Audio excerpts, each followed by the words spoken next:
ኢትዮጵያ በየዓመቱ ከምታገኘው የምርት መጠን በተባይ በአማካኝነት 40% ያህሉን እንደምታጣ የኢትዮጵያ ግብርና ባለስልጣን ገልጿል። ተቋሙ ይህንን የገለጸው የእጽዋት ጥበቃና ኳረንቲን ረቂቅ አዋጅን አስመልክቶ በሕዝብ ተወካዮች ምክር ቤት ለግብርና ጉዳዮች ቋሚ ኮሚቴ በተካሄደው የመጀመሪያው የአስረጂ መድረክ ላይ ነው። በረቂቅ አዋጁ ላይ ከቋሚ ኮሚቴ አባላት ከተነሱ ጥያቄዎች መካከል ማንኛውም ሰው ወደ ሀገር ውስጥ በኪሱም ይሁን በሻንጣው የተለያዩ አበባና የእጽዋት ዝርያዎችን እንደሚያመጣ በዚህ መልኩ ገብቶ እንቦጭ ፈተና መሆኑን በምሳሌነት ተነስቶ ይህንን ለመከላከልም በረቂቅ አዋጁ ምን ክልከላ ተካቷል የሚለውን ተነስቶ ምላሽም ተሰጥቶበታል። ሪፖርተራችን ሰላማዊት ሽፈራው ተጨማሪ ዝርዝር አላት።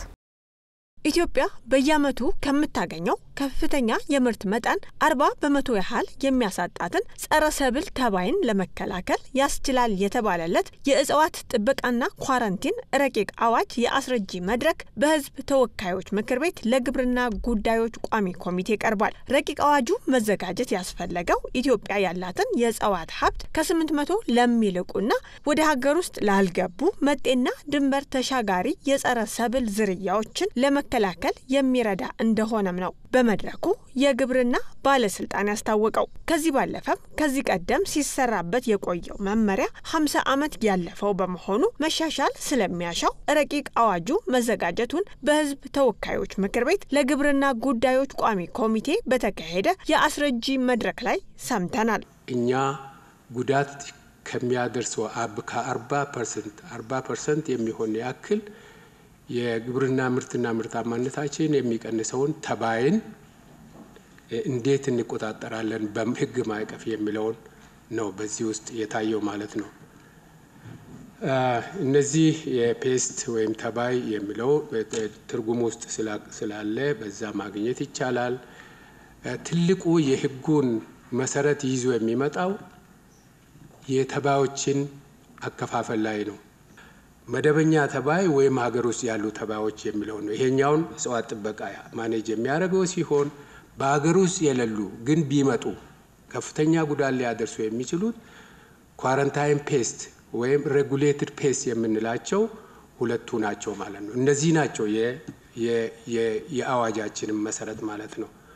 በዚሁ የውይይት መድረክ ላይ ረቂቅ አዋጁ ላይ ቢካተቱ ተብለው ከተነሱ በርካታ ጉዳዮች መካከል ስለመጤና ወራሪ አረም ተገቢው ትኩረት እንዲሰጠው የሚለው አንዱ ነው። ለዚህ እንደ ምክንያት ነው ተብሎ የተጠቀሰው ማንኛውም ተጓዥ ወደ ሀገር ውስጥ የሚያስገባው አበባም ሆነ እጽዋት ላይ የሚደረግ ቁጥጥር መላላት አገርን ዋጋ ማስከፈሉ ሲሆን ይህ ጉዳይ በረቂቅ አዋጁ ላይ ተካቷል የሚል ጥያቄ ቀርቧል። ለምሳሌ ሀገራችን የውሃ አካላት ትልቅ ችግር የሆነው እንቦጭ በአውሮፓ በአሜሪካ በአበባነት የሚያገለግል የእጽዋት ስለነበር ወደ ኢትዮጵያ ለጌጥ ተብሎ ገባ። አሁን ግን ልንቆጣጠረው በማንችለው ደረጃ የውሃ አካሎቻችን በከፍተኛ ሁኔታ እየበከለ ነው። እንደሚታወቀው ሌሎች ሀገሮች ላይ ዘርም ይሁን የእጽዋት ህብረ ህዋስ ይዞ መግባት በጣም አስቸጋሪና ምርምር ለማድረግ የሚሰሩ ሰፊ ስራዎች አሉ። ወደኛ ሀገር ግን ማንኛውም የሚጓሰው በሻንጣው የአበባ ዝርያዎችን ይዞ መምጣት ይችላል። እነዚህ አበባዎች ውበት፣ ጌጥ ሊኖራቸው ይችላል። ነገር ግን በሰፊው የኢትዮጵያ ምህዳር ውስጥ ሲሰራጩ ምን ጉዳት ሊኖራቸው እንደሚችል የማናውቃቸው ናቸው። ከዘር ጋር ተያይዞ የሚመጡ ይሄ በተለይ አንድ በግልም የተነሳ ትልቅ ጥያቄ አለ። ወደ ሀገር ውስጥ ሲገባ ሰዎች በኪሳቸው የሚያመጣውን ጠንቅ ስለማያውቁ በኪሳቸው ዘር የኦርናመንታል ይሄ የጌጣጌጥ አበቦችን ይዘው ይመጣሉ።